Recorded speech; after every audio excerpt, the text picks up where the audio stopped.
Hey guys, welcome back to another sports stuff video. Today, we're going to be talking about the LA Chargers and my offseason plan for them. So if you guys do enjoy, please leave a like, comment, subscribe, hit the notification to be notified when I post next. Let's get into it. So, the LA Chargers, obviously with the coaching hire, they did go with who I predicted they would go with in Jim Harbaugh. Whether it's smoke is fire, obviously he got signed to them this past week. Just won a national championship, went to the Super Bowl as a NFL head coach. He had a 44-19-1 record in the NFL. He's shown he can succeed in the NFL and in college football. He's going to help the offense develop greatly. I think him and Justin Herbert are going to be really good together. I wouldn't be shocked if, they make a playoff push next year. I wouldn't be shocked if they have a really good year next year and Justin Herbert bounces back and can be that, top quarterback we all thought he was in his early years. Re-signings. I'm going to grab Alohi Gilman as a re-signing. He had 56 tackles, 2 interceptions, 3 forced fumbles, and 15 stops as a free safety. He's one of the best free safeties in the league. Safeties overall with the LA Chargers played great this year. Derwin James and Alohi Gilman together played amazing.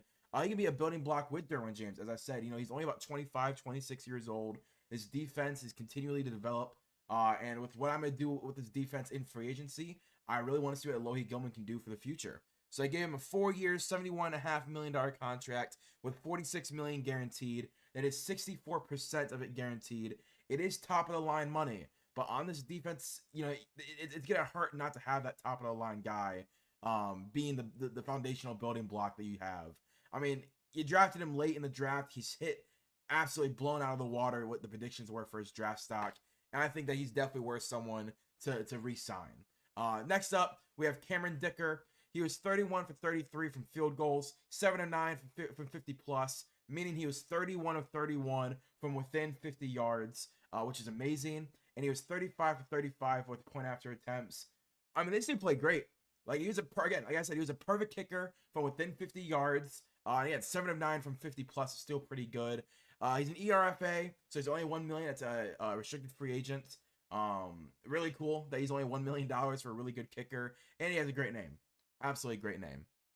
Next, we have cuts/trades.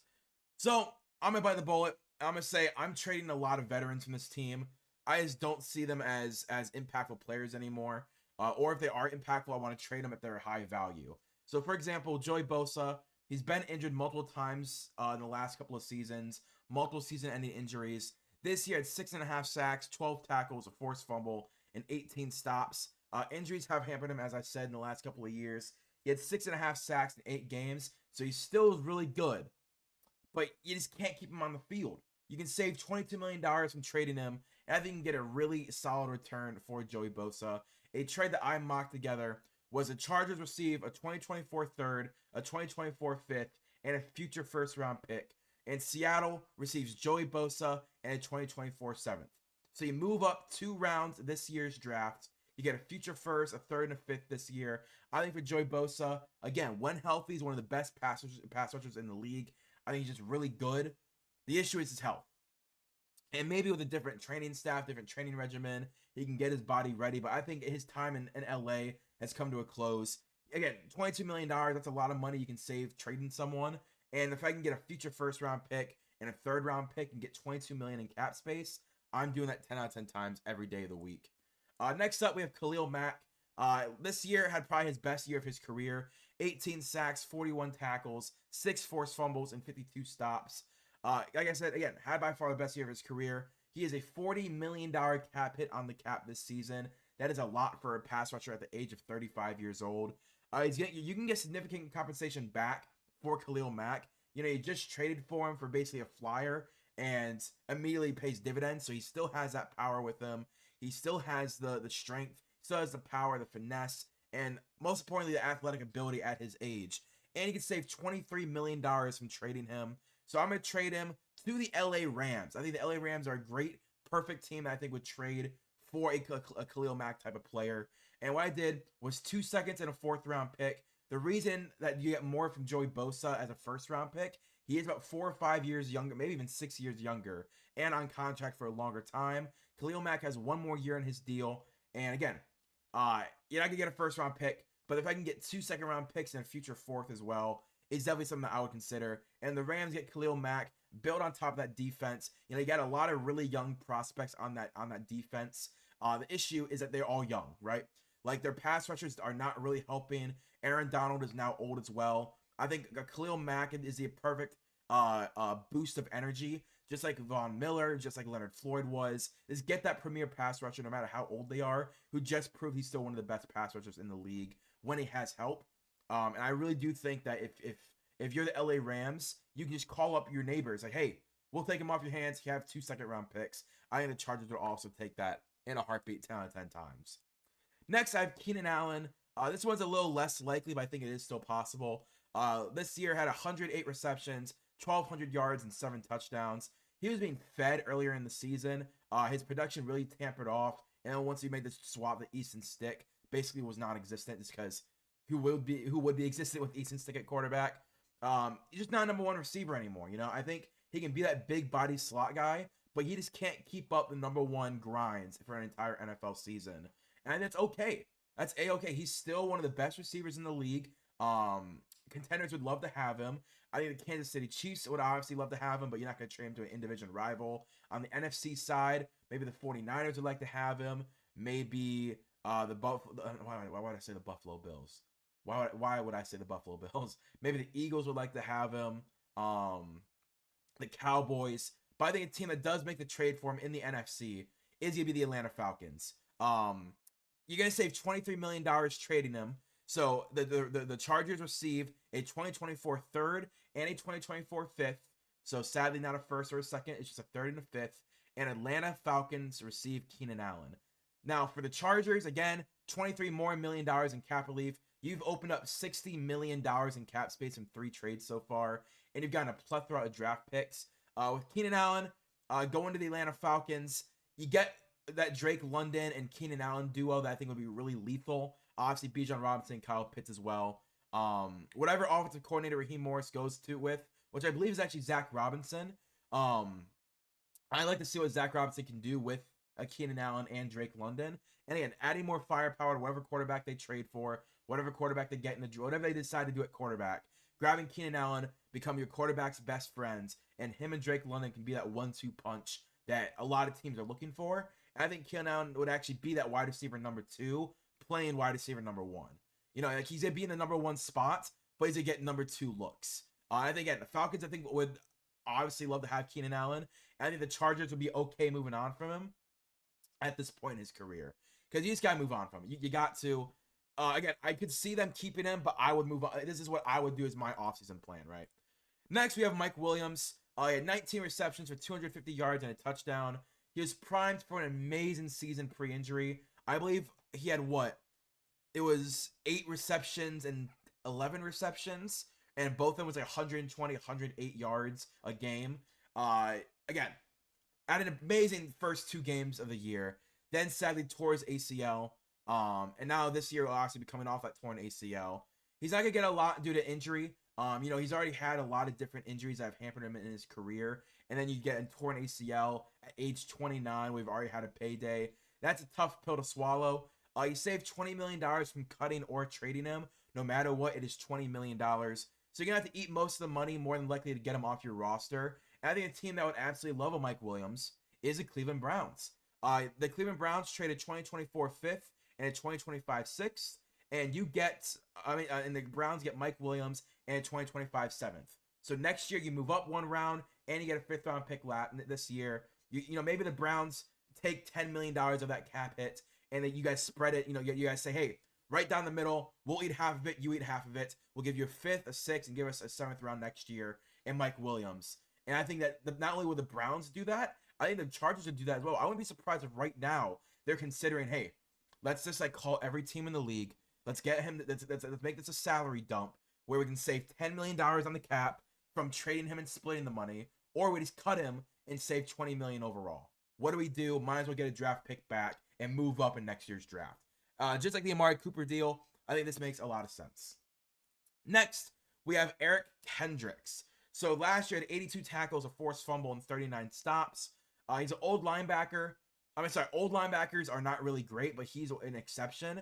He had a really solid season this year. I think, again, same thing. You gotta get younger, gotta get better at the position. You save $6.5 million cutting him. No team I think is gonna trade for him. I just don't think at his age and that money that position is gonna be worth $6.5 million. He needs to get better at linebacker. The linebacker, the defensive play of his team was not great last year, and I think linebacker was a part of it. Is it all Eric Kendricks' fault? No, but I also am not bringing back Kenneth Murray. As you can see, I did not bring back Kenneth Murray. I need a brand new linebacker room, and I think moving on from Eric Kendricks helps push that idea. Next, I'm sorry, I completely skipped. Now, after all those cuts, we're moving into free agency. First off, we have Carl Lawson. Obviously, only had 4 tackles this year. Had a really, what's the word? He was not utilized in New York after that ACL tear when he first signed with them. He was a solid rotation guy in Cincinnati before going to the Jets. I think that guy is still in there inside of him as well. Towards ACL in first training camp in New York, and immediately just got buried on the depth roster because they drafted Jermaine Johnson. Bryce Huff came onto the scene. John Franklin Myers came onto the scene. Then you grab Will McDonald. You have so many pass rushers. I just think that Carl Lawson got buried on the depth chart.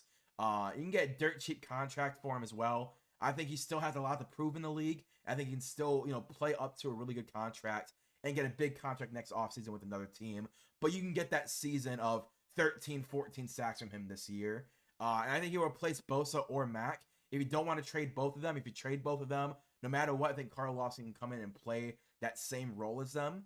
I gave him a $8 million signing base salary, $2 million signing bonus, making it $8.5 million of a cap hit. Again, $8.5 million for 1 year is very good for Carl Lawson. I think you can get 12, 13, 14 sacks out of Carl Lawson this year. And if you can get that on $8.5 million and you let him go somewhere else and get a big contract, you won that free agency signing, right? You got him you bought him low, got the best production you could out of him, and you let him walk and you get a comp pick after. I think that would be a great move for this team. Replace Bosa and or Mack, whoever you decide to move on from. Again, I moved on from both of them, so he can come in immediately and start. I think it'd be a really great move for the Los Angeles Chargers. Next, we have Sheldon Rankins. This year in Houston had 26 tackles, 6 sacks, a forced fumble, and 25 stops. He's a solid veteran D tackle. Again, in Houston, had a really solid season as a veteran D tackle. Was a rotational piece at first, then became the starter. He's going to start post Austin Johnson. Austin Johnson did not have a good year this year. I let him walk in free agency. And I think replacing with Sheldon Rankins, immediately improves that position. Showed pass rush in Houston. I always saw Sheldon Rankins more as a run stopper, but he really showed that in those situational drives, he can be that pass rushing D tackle that you need him to be at this age. Gave him a 2-year, $14.5 million contract with just shy of $10 million guaranteed, 68% guaranteed. A lot of guaranteed money, but for what Sheldon Rankins did this year, I think he's kind of earned it. And next, the final contract I'm giving out is Josey Jewell. Josey had 108 tackles, 2 forced fumbles, 3 sacks, and 33 stops. He's a great green dot for the defense. Moving on from Kenneth Murray and Eric Kendricks, you're going to need that green dot in the middle of the field. I think Josey Jewell did it for the Broncos and can do it for you as well. It brings fluidity to the linebacker room. This is a dude who's just been solid, right? He's been 80, 90, 100, 110 tackles for the last 4 years, and has proven to be one of the best linebackers and underrated linebackers in the NFL. Finally cashes in great careers so far. Again, this is a guy who's consistently top 5 in tackles by a linebacker, and no one ever talks about. So I decided, you know what? Let's finally have him cash in Los Angeles, where we need what's the word? Where we need the position and the need for Josey Jewell. I gave him a 3-year, $43 million contract, $24.5 million guaranteed, 56% of that equaled out. So just shy of 60% guaranteed. But yeah, the first year fully guaranteed, the second year about 85% guaranteed, and then that third year is where if he hasn't really performed, you can cut him. But I would honestly, I think he'd outperform his contract, even on top of paying him a good amount of money. I still think that he would outperform his contract. Then we have the drafts. So this is what I'm doing for the draft. Obviously, if it's my mock draft, I did the Khalil Mack, the Keenan Allen, the Joey Bosa, and the Mike Williams trade opening up like $80 or $90 million in cap space. I just didn't really like a whole lot of the free agents for this team this year, so I decided to mainly build through the draft. So honestly, at pick number 5, I'm going Joe Alt. Whatever tackle is available at number 5, whether it's Olu Fashanu or Joe Alt, that's the tackle I'm taking. Trey Pipkins cannot start anymore for this team. You got Rashawn Slater.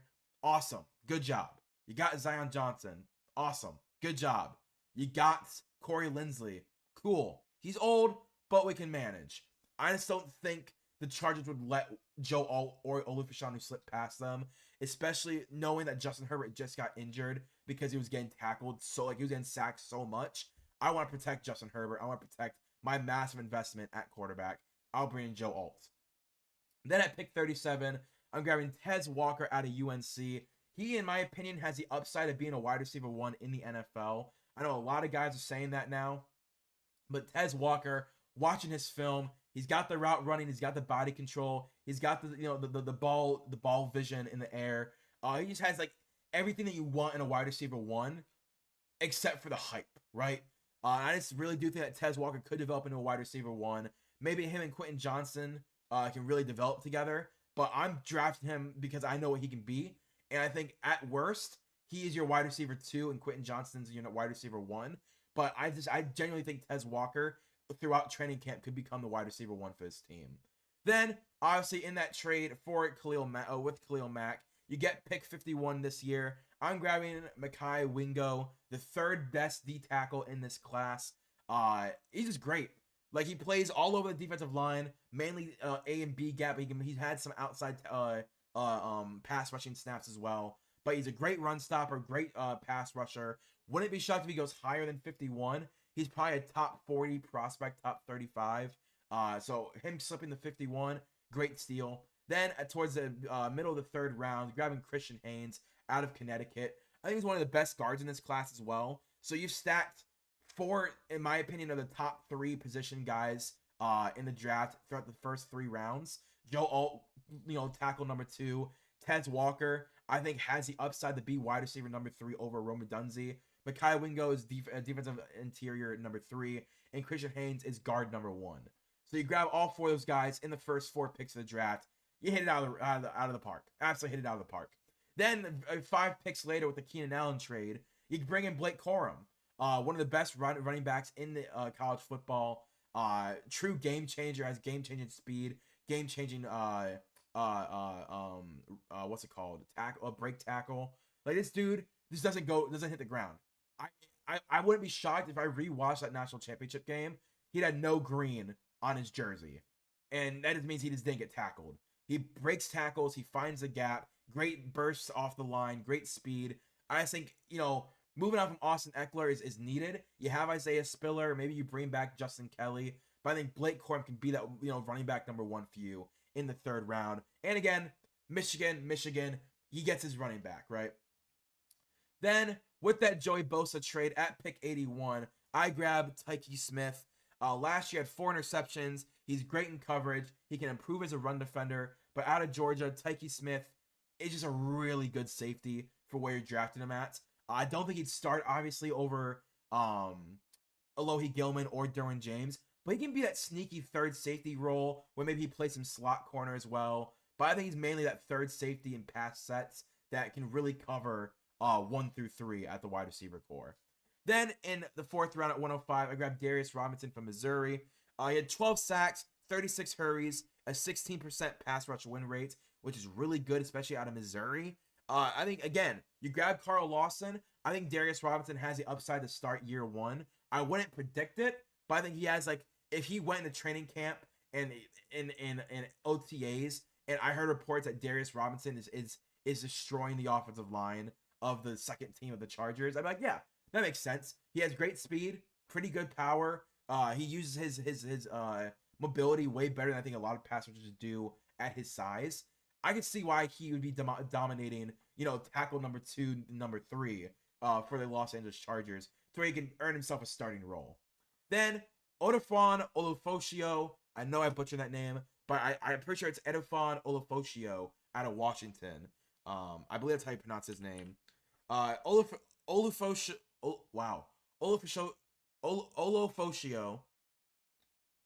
No, I'm gonna call him Edie. Yeah, Edie. I'm sorry, I can't pronounce. I can't keep pronouncing your name. Edie out of Washington. He had 77 tackles, an interception, 3 forced fumbles.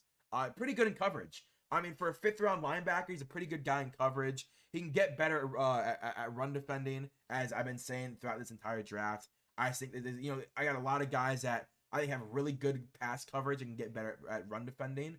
But Edie out of in the 5th rounds, really good rotation guy, probably more of a special teamer, but can be a really good special teamer and in a pinch could start for you. But I would not think year 1, maybe even year 2, that he'd be paired next to who's a linebacker, Josie Jewell. Then in the 5th round as well, Theo Johnson out of Penn State. Theo is a great red zone option. Had 7 touchdowns at Penn State in 2023. I just don't know if you're bringing back Gerald Everett and Donald Parham.